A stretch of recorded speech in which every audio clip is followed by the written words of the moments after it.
during the inauguration in DC, when there's infinite demand and people will pay 10x as much. I need an office space in DC for 3 weeks. Can you teleport the building there?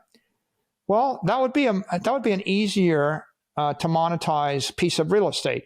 So I say to the genie, let me rent it to anyone for any period. Or another way to say it is I want to be able to rent it at any frequency. Anywhere at any frequency. That upgrades the value of the real estate. Now, someone comes along and looks at my warehouse and they go, yeah, well, this is great. I would pay you quadruple normal rent, but I only want a quarter of it. Okay, I'd like to be able to subdivide it. What if I could subdivide the building into 4 pieces and ship it to 4 different cities and sell it to the highest bidder? The ability to freely subdivide and recombine the property at any frequency makes the property more valuable. Here's the trick, convert the building into a hotel, divide it into 100 rooms, and then make it into 30 suites, and then rent the suites for 30 hours each, and then recombine it into one big banquet hall, and then convert it back into a warehouse. Well, my development rights are worth a lot. In fact, in New York City, oftentimes you see these people that operated parking lots, and they sold their air rights, the rights to build above the parking lot, to the hotel or the commercial office building to their left or their right. And the air rights might be worth $10 million or $20 million. The parking lot's never going to generate $20 million, but the right to develop is. So my property would be a lot more valuable if I had the right to develop it. Now, who controls that right? Well, it's your neighborhood, your precinct, your city, your state controls your right. But if I had property in cyberspace, I would have no limitations on my ability to develop it.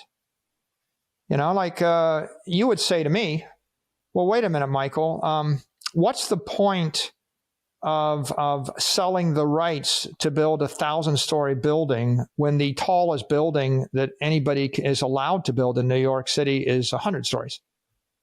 See, it's impaired by code, right? But then you might say to me as an engineer, what's the right of selling a 1,000-story building when the tallest building that any architect has built anywhere in the world is, 150 stories? And I think the next defect is right now, real estate and the physical world is upgraded with tractors and machines and steel and electricity, right? And material.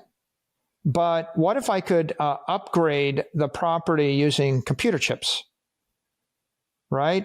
If I look at the efficiency of a computer chip, they've improved by a factor of 1 million over the past 10 to 20 years.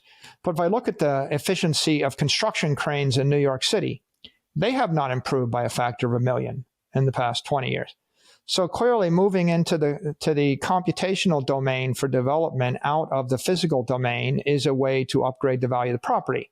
And that's another really nice thing about digital property versus physical property. Now, all of those are upgrades, but then the genie says to me, I got an idea for you. I'm going to make your property invisible to those who would do you harm. What is the definition of privacy?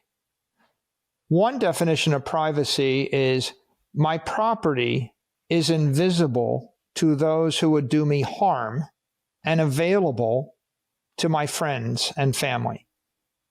Right? So you think about walking down the street, seeing a wall, and you see the sign private property. It's like, well, it's not private to the family of the owner. It's not private to the friends of the owner. It's private to the criminals with guns, the skyscraper in the middle of the capital of a hostile nation state, or the equivalent skyscraper somewhere in the ether that's just as useful to you. Right? The mythical Brigadoon, right? The magic city, the emerald city, over the horizon, over the rainbow. It's good for you. We have other phrases for those. Sometimes we call it heaven. Right? Sometimes we call it paradise. Right? And so that's what private property really means. Now, we haven't gotten rid of all the deficiencies in property. For example, if you want to buy a piece of real estate or sell a piece of real estate, if it's residential, it costs you 6% coming and going. A $2 million residential real estate is $120,000 of fees to buy it, $120,000 of fees to sell it. Heck, you turn it over once and you paid 12% of the value of the thing. With commercial real estate, the fees are a bit lower, but they're still percentage points, 1-2% or something like that. So I think I'd ask the genie to allow me to buy and sell the property at no fee or 5 basis points. Make it possible to transfer it at 0. You can transfer Bitcoin, on chain or on the Lightning chain, right? And anything physical by definition can be impaired, but anything in the cyberspace, you have a decent opportunity to keep it from being impaired simply by moving it. I talked about renting it at any frequency, but the other right you have with property is to mortgage it, to actually borrow money against it. When I have a building in a state in Atlanta, I can mortgage it to banks that do business in Atlanta that are licensed by the nation state, by the state of Georgia, by the city of Atlanta, that have a license to do business in the United States. But if someone offers me a better mortgage, if they offer me a mortgage at half the cost, but that is coming from a different nation state, I can't take that mortgage because I can't move the building.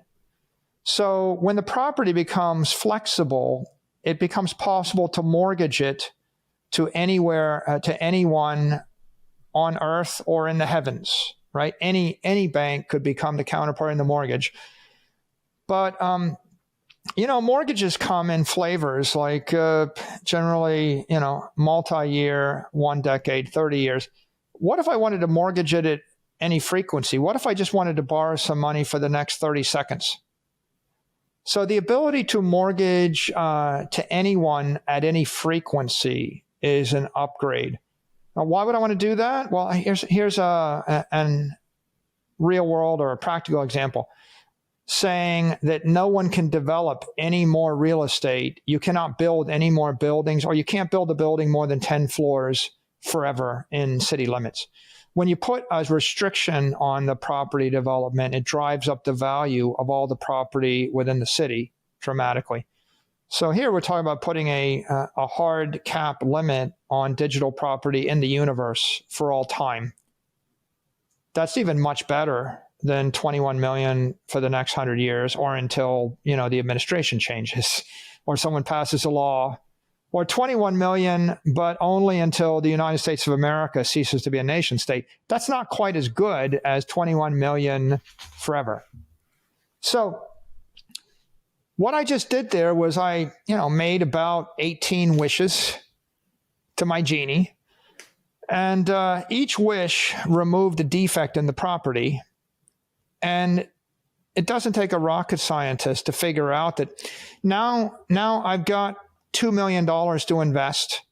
Do I want to own a $2 million warehouse in any city in the world, or do I want to own 100 Bitcoin?